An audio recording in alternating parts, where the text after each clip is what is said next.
नमस्कार दोस्तों, स्वागत है आप सभी का हमारे YouTube चैनल देव जी के ट्रिक में। तो दोस्तों यहाँ पर हम लोग हिस्ट्री में पढ़ चुके थे भारत पर अरबों का आक्रमण, अर्थात मोहम्मद बिन कासिम ने भारत पर 712 ईस्वी पर यहाँ के राजा दाहिर को पराजित कर यहाँ से ढेर सारी संपत्ति लूटकर अपने देश का विकास किया। और विकास करने के बाद तब से हमारे विदेशी राजाओं का और विदेशी शासकों का यहाँ पर रुझान बढ़ता गया और लगातार हमारे भारत पर विदेशियों ने आवागमन किया और यहाँ से संपत्ति लूटना शुरू किया। तो वहां पर हम लोगों ने पढ़ा था भारत पर अरबों का आक्रमण, और आज का हमारा टॉपिक होगा भारत पर तुर्कों का आक्रमण, अर्थात तुर्कों में जो एक हमारे शासक थे सुबुक्तगीन, जो कि महमूद गुजनी के पिता थे, उन्होंने भारत पर आक्रमण किया। भारत पर जो हमारे एक राजा थे हिंदू शाही वंश के जयपाल, उनसे लंबा संघर्ष चलता रहा और संघर्ष होने के बाद उसका संघर्ष उन्होंने खत्म तो नहीं कर पाए, लेकिन उनके पुत्र महमूद गजनी ने यहाँ पर हिंदू शाही वंश का अस्तित्व समाप्त कर दिया। तो आइए यहाँ पर हम लोग पढ़ते हैं भारत पर तुर्कों का आक्रमण। तो भारत पर जो तुर्क रहते थे, हमारे ईरान साइड में जो थे उन्हें तुर्क कहते थे, और ईरान साइड में एक वंश था यामनी वंश, या इसे हम लोग गजनी वंश के नाम से जानते थे। इस वंश का जो संस्थापक था अल्पतगीन था। अल्पतगीन का गुलाम तथा दामाद सुबुक्तगीन था। सुबुक्तगीन का ही पुत्र जो था वो हमारा था महमूद गजनी। ठीक है, महमूद गजनवी या हमारा गजनवी। फिर से समझिए, ईरान में एक वंश था यामनी वंश, इस वंश को गजनी वंश के नाम से भी जानते थे। इसका संस्थापक था अल्पतगीन। अल्पतगीन का गुलाम तथा दामाद था सुबुक्तगीन। सुबुक्तगीन का ही पुत्र था महमूद गजनवी। अब यहाँ पर बात आती है सुबुक्तगीन, क्योंकि हमारी हिस्ट्री यहाँ पर स्टार्ट होगी सुबुक्तगीन से ही, क्योंकि सुबुक्तगीन ने ही भारत पर आक्रमण किया है। हम लोग इंडियन हिस्ट्री पढ़ रहे हैं, ठीक है, तो वहां पर इंडियन से ही पढ़ेंगे। अभी वर्ल्ड जब हिस्ट्री पढ़ेंगे तो आपको बताएंगे। तो देखिए यहाँ पर हमारा है प्यारा भारत, और ये उस समय सोने की चिड़िया कहलाता था, लेकिन समय बदलता गया और एंडिंग में ऐसा कुछ स्थिति आई जिसके कारण से चलिए बन गया, समझ लीजिए। यहाँ पर जो आपका पाकिस्तान, अफगानिस्तान, ये काबुल वगैरह सभी सिंध हमारा जो आता था, ये सिंध प्रांत में ही आता था। तो यहाँ पर एक पाकिस्तान, वर्तमान में पाकिस्तान और अफगानिस्तान के बीच में एक दर्रा पड़ता है जिसे खैबर दर्रा कहते हैं। ठीक है, खैबर दर्रा कहते हैं। तो इसी दर्रे से होके सभी हमारे विदेशी प्रवेश करते थे, और इस समय भारत पर जो शासक थे वो हिंदू शाही राजा थे जयपाल। ये शासक कैसे थे? हिंदू शाही वंश के राजा थे हमारे जयपाल। जयपाल से सुबुक्तगीन ने सर्वप्रथम आक्रमण किया 986 ईस्वी में। 986 ईस्वी में। अब क्वेश्चन आपका यह होता है, भारत पर प्रथम तुर्क आक्रमण किसने किया था? देखो, इसके पहले हम लोगों ने पढ़ा था भारत पर प्रथम अरब मुस्लिम कौन था? तो प्रथम अरब मुस्लिम या अरब था तो वो हमारा मोहम्मद बिन कासिम। लेकिन यहाँ पर कह रहा है भारत पर प्रथम तुर्क आक्रमण किसने किया? तो तुर्क आक्रमण किसने किया था? सुबुक्तगीन ने किया। ठीक है, 986 ईस्वी में भारत पर प्रथम तुर्क आक्रमण किसने किया था? यहाँ पर सुबुक्तगीन ने किया। ठीक है, किसने किया? सुबुक्तगीन ने किया। और सुबुक्तगीन ने जो आक्रमण किया था वो राजा जयपाल के साथ किया। राजा जयपाल के साथ लंबा संघर्ष चलता रहा, लेकिन यहाँ पर इनको पराजित नहीं कर पाए थे। और इसके बाद यहाँ पर लगभग 986 के आक्रमण करने के बाद 998 ईस्वी में सुबुक्तगीन की मृत्यु हो जाती है। 998 ईस्वी में सुबुक्तगीन की मृत्यु होने के पश्चात लगभग 1000 ईस्वी में महमूद गजनी गद्दी पर बैठता है, और इसका जन्म लगभग माना जाता है कि महमूद गजनी का जो जन्म हुआ था लगभग आपका 971 ईस्वी के आसपास माना जाता है। ठीक है, गद्दी पर लगभग 1000 में बैठ गया, और इसके बाद उन्होंने सोचा कि भारत पर वैसे भी मोहम्मद बिन कासिम ने ढेर सारी संपत्ति लूटी थी, और हम भी क्यों ना संपत्ति वहां से लूट के लाएं, और वैसे भी संघर्ष हमारे पिता के साथ था और वैसे वहां पर पराजित करना है। तो इस कारण से इन्होंने क्या किया, महमूद गजनी ने अपना प्लान बनाया और यहाँ पर खैबर दर्रे से होते हुए भारत पर एंट्री करता है। और एंट्री करने के बाद यहाँ पर जो राजा हमारे थे भारत पे उस समय जयपाल, और जयपाल से संघर्ष होता है, और दूसरा युद्ध होता है वह हिंद का युद्ध। और वो भी वह हिंद का हमारा कौन सा? वह हिंद का प्रथम युद्ध, क्योंकि राजा जयपाल की जो राजधानी थी वो वह हिंद थी। ठीक है, वह हिंद थी, वैसे पेशावर वगैरह था, जहाँ ये सब राज्य कर रहे थे जयपाल पेशावर वगैरह, उसे पेशावर का युद्ध भी बोल देते हैं। और लेकिन उनकी राजधानी थी वह हिंद, इस वजह से वह हिंद नाम अच्छा लगता है। तो वह हिंद का युद्ध हुआ जो कि हमारा 1001 ईस्वी में, और इस ईस्वी में इस युद्ध में राजा जयपाल पराजित हो जाते हैं। ठीक है, जयपाल के साथ हुआ और किसके साथ, हमारे गजनवी के साथ। ठीक है, गजनवी के साथ होता है। इसमें से गजनवी की जीत होती है और राजा जयपाल की क्या हो जाती है, यहाँ पर हार हो जाती है। इसके बाद समय अनुसार कहा जाता है कि मोहम्मद जो गजनवी थे भारत पर लगभग 17 बार आक्रमण किया और उन्होंने यहाँ पर कई जगह, जैसे हमारा है कि आपके इनसे युद्ध किया, इसके जो हमारे इसके पुत्र थे, ठीक है, इनके पुत्र थे, उनसे भी युद्ध किया। इसके बाद कन्नौज में भी युद्ध किया, लगातार किया। लेकिन महत्वपूर्ण जो है उनको हम लोग पढ़ेंगे।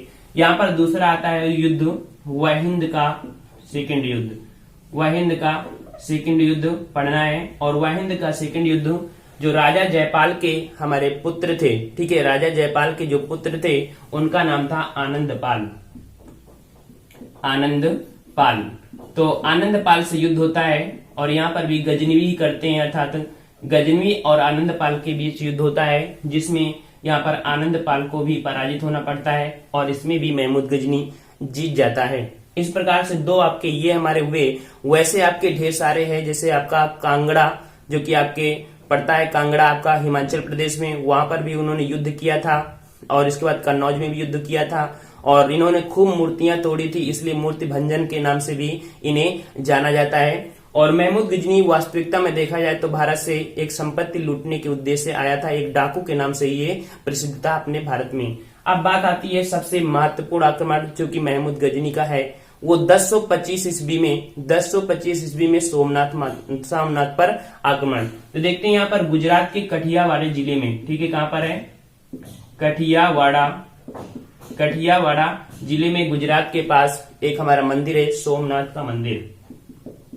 सोमनाथ का मंदिर, ये सोमनाथ मंदिर की अगर खासियत की बात करें तो यहाँ पर जो खंभे लगे हुए हैं, खंभों के बीच में जो शिवलिंग था, तो शिवलिंग के बीच में हमारा त्रिशूल हवा में लहरा रहा था। ये खासियत थी ये सोमनाथ मंदिर का। इसका मतलब ये था कि जो खंभे चारों तरफ थे वो मैग्नेट सिस्टम से बनाए गए थे, और उस समय मैग्नेट सिस्टम से बनाए थे, तो वो हमारा बीचों बीच हमारा था। कई बार हमारे ये सोमनाथ मंदिर के आक्रमण में हुआ था, तो कई बार टूटा, कई बार बना सोमनाथ मंदिर, ठीक है। और आज भी हमारे आतंकवादियों से खतरा रहता है।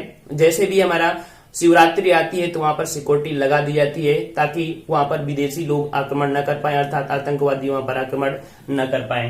तो इस प्रकार से सोमनाथ मंदिर पे था। और सोमनाथ उस समय जब 1025 ईस्वी में यहाँ से, ठीक है, यहाँ से हमारे राजस्थान से होते हुए यहाँ पर हमारे आ गए महमूद गजनवी। लेकिन भारत पर यहाँ पर जो शासक थे प्रतिहार, उन्होंने सोचा कि नहीं, महमूद गजनी आएगा उसी रास्ते से हम उसको जो लूट के जाएगा उसको हम लोग वहां पर मना कर लेंगे। लेकिन महमूद गजनी बड़ा चालाक था, उसने क्या किया, यहाँ से जिस रास्ते से आया उसी रास्ते से चले गए। लेकिन भारत के लोग जो थे चालाक, वो सोचे कि नहीं, इस रास्ते से डाकू आते हैं, दूसरे रास्ते से चले जाते हैं, तो वो दूसरे रास्ते में ताके रह गए और इधर से महमूद गजनी चला गया। लेकिन उससे पहले बात आती है कि जो सोमनाथ मंदिर पर आक्रमण किया था, तो सोमनाथ पर लगभग 100 गांव आते थे मंदिर पे, और 100 गांवों की जो संपत्ति होती थी यहाँ पर हमारी एडजस्ट किया जाता था। 100 गांव की संपत्ति यहाँ पर रखी जाती थी। तो 100 गांव की संपत्ति जब आती थी तो सोचो कितनी संपत्ति यहाँ पर हुई। इसीलिए उसने कहा 100 सुनार की 1 लोहार की। तो उसने सोचा कि सोमनाथ मंदिर पर ही आक्रमण क्यों न करें। यहाँ पर उस समय शासक था भीमसेन फर्स्ट, ठीक है। यहाँ पर शासन कौन था, भीमसेन फर्स्ट, भीमसेन प्रथम। भीमसेन प्रथम यहाँ पर शासक था, इसे पराजित करता है। कई बार क्वेश्चन पूछा गया है कि सोमनाथ मंदिर पर जब महमूद गजनी ने आक्रमण किया था तो वहां पर शासक कौन था, तो भीमसेन फर्स्ट था। लेकिन सेकंड हमारा महमूद गौरी के बाद इसके वाला जो चैप्टर होगा महमूद गौरी का बहुत ही इंटरेस्टिंग सब्जेक्ट है आपका, बहुत बढ़िया हिस्ट्री, आपको मजा आएगी जैसे यहाँ पर आएगी आपको। और तो भीमसेन फर्स्ट को पराजित किया, और पराजित करने के बाद ये आपका वापस इसी मार्ग से जाता है। लेकिन यहाँ पर पंजाब के पास, ठीक है, पंजाब के पास एक जगह पड़ती है जहां पर जाटों ने उसे लूट लेते हैं, ठीक है। तो अब देखिए अगला पॉइंट आपको यहाँ पर देखो, यहाँ पर जो आक्रमण हुआ था सोमनाथ मंदिर पर, वो हुआ था आपका 1025 ईस्वी पर सोमनाथ आक्रमण हुआ था। लेकिन इसका जो वापस जो जाटों के विरुद्ध होता है, ठीक है, कौन सा होता है, जाटों के विरुद्ध होता है वो आपका इसका अंतिम युद्ध माना जाता है, जो कि 1027 ईस्वी है। ठीक है, 1027 ईस्वी में महमूद गजनी का भारत पर अंतिम आक्रमण माना जाता है। और 1027 ईस्वी के बाद महमूद गजनी युद्ध में जो 27 में महमूद गजनी से जो जाट लोग थे लगभग उसकी 30% संपत्ति लूट लेती हैं, और 30% संपत्ति लूटने के बाद वहां से वो दौड़ता हुआ अपना चला जाता है। लेकिन वहां पर जैसे ही जाता है तो वहां पर एक युद्ध होता है, और उस युद्ध में महमूद गजनी पराजित होता है। और इसके बाद कहा जाता है कि इसके कोई साक्ष्य नहीं है, लेकिन फिर भी 1030 ईस्वी इसकी मृत्यु डेट होती है। ठीक है, 1030 ईस्वी में इसकी मृत्यु हो जाती है। यहाँ पर अपने भारत में पराजित नहीं होता, वहीं पर जाता है पेशावर साइड में, उधर साइड में। ठीक है, अपने जो कि तुर्को साइड में, तो वहां पर उनसे पराजित हो जाते हैं। ठीक है, तो यहाँ पर 1030 ईस्वी में महमूद गजनी की मृत्यु हो गई। आपको पॉइंट क्या क्या पढ़ना है हमने बताया, ईस्वी तक रटा देंगे। लेकिन देखिए 986 ईस्वी में प्रथम तुर्क आक्रमण सुबुक्तगीन ने किया था, जो कि राजा जयपाल और सुबुक्तगीन जीता था। हमेशा राजा जयपाल पराजित हुए हैं, जो कि हिंदू शाही वंश के राजा जयपाल थे। दूसरा पॉइंट आपको पढ़ना है हिंदू शाही का प्रथम युद्ध, जिसे बहिंद का युद्ध बोलते हैं, जो कि जयपाल और गजनवी के साथ हुआ। जयपाल की यहाँ पर पराजय होती है, गजनवी की जीत होती है।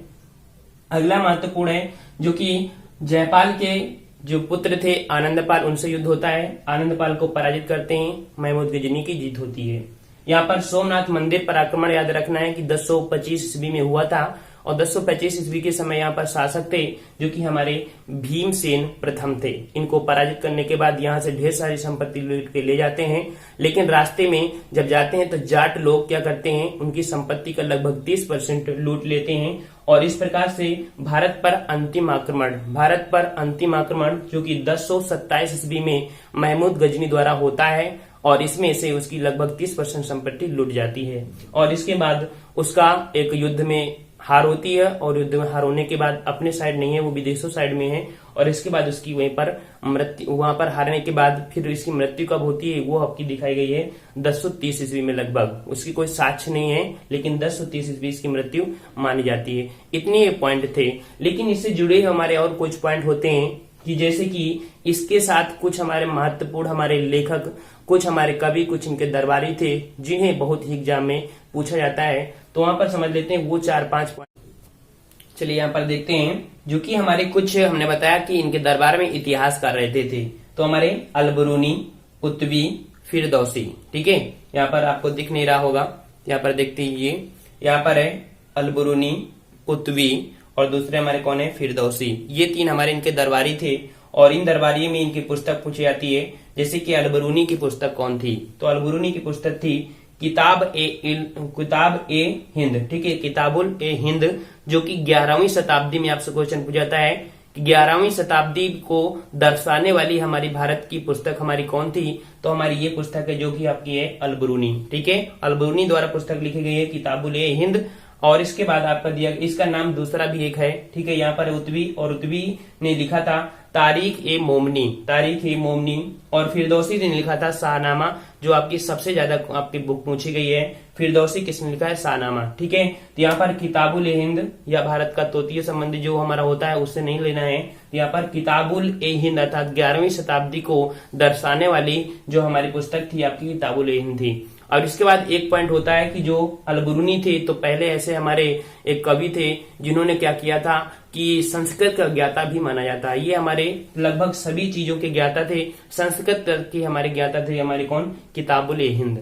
और लास्ट पॉइंट होता है कि महमूद गजनी पहला ऐसा शासक था जिसने पहले सुल्तान की उपाधि धारण की थी। ठीक है, सुल्तान की उपाधि धारण की थी। तो फ्रेंड्स आज की इस वीडियो में आपने उन डेटों को काउंट कर लेना, अपने एक नोट्स बनाना, और नोट्स में इन जो जितने भी आपकी हमने लिखाया है पॉइंट अर्थात ईस्वी, क्योंकि हिस्ट्री आपकी ईस्वी से ही खत्म होती है। आपको हर एक पॉइंट को, हिस्ट्री को आप बुक में अच्छे से नोट कर लेना जो हमने पॉइंट बताया है। लगातार अगर आप वीडियो देख रहे हैं तो लगातार ही देखना। ठीक है, अगर नहीं देखोगे जब ज्यादा हो जाएंगी तो दिक्कतें होंगी। ठीक है, तो ऐसे लगातार आप बस नोट करते रहता है कौन कौन से आपके युद्ध यहाँ पर महत्वपूर्ण थे। ठीक है फ्रेंड्स, तो हम लोग मिलते हैं नेक्स्ट वीडियो में, तब तक के लिए धन्यवाद। जय हिंद, जय भारत।